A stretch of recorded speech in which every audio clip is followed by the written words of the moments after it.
यह कहानी एक छोटे से गांव सीतापुर के एक गरीब किसान रामू की है। रामू के पास जमीन कम थी, हालात बदतर थे, लेकिन उसके इरादे मजबूत थे। मुख्य कहानी। रामू एक सीधा सादा किसान था।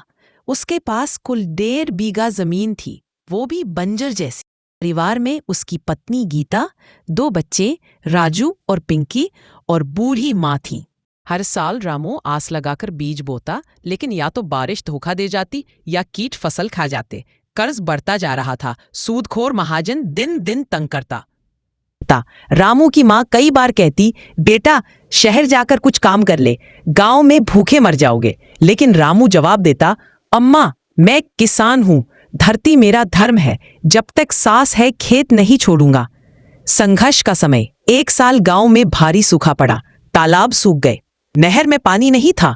रामू की सारी फसल बर्बाद हो गई, बच्चों को पेट भर खाना भी नहीं मिल रहा था। गीता ने अपने गहने बेचकर 2 वक्त की रोटी का इंतजाम किया। रामू टूट चुका था, लेकिन तब उसकी नजर एक किसान मेले के पोस्टर पर पड़ी, जिसमें ऑर्गेनिक खेती और ड्रिप इरिगेशन के बारे में जानकारी दी जा रही थी। बदलाव की शुरुआत। रामू मेले में गया और वहां से खेती के नए तरीके सीखकर लौटा।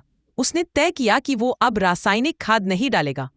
उसने अपनी छोटी जमीन पर गोबर की खाद और देसी बीज से खेती शुरू की। उसने एक छोटा सा तालाब खुदवाया और आसपास के किसानों से मिलकर पानी बचाओ समिति बनाई। ड्रिप सिस्टम लगवाया, जिससे कम पानी में सिंचाई होने लगी। परिणाम और सफलता। अगले साल रामू की फसल लहलहा उठी।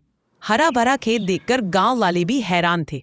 उसने टमाटर, भिंडी और धनिया उगाया, जो पास के शहर में जाकर अच्छे दामों में बेच दिया। धीरे धीरे रामू कर्ज मुक्त हो गया। अब वही गांव वाले जो उसे ताने देते थे, उससे सलाह लेने आने लगे। अंतिम संदेश। उन्हें गांव में एक किसान शिक्षा केंद्र शुरू किया, जहां वो और किसानों को नई तकनीकों के बारे में बताता है। वो कहता है, किसान सिर्फ अन्नदाता नहीं, धरती का भविष्य है। अगर हम बदले तो देश बदलेगा।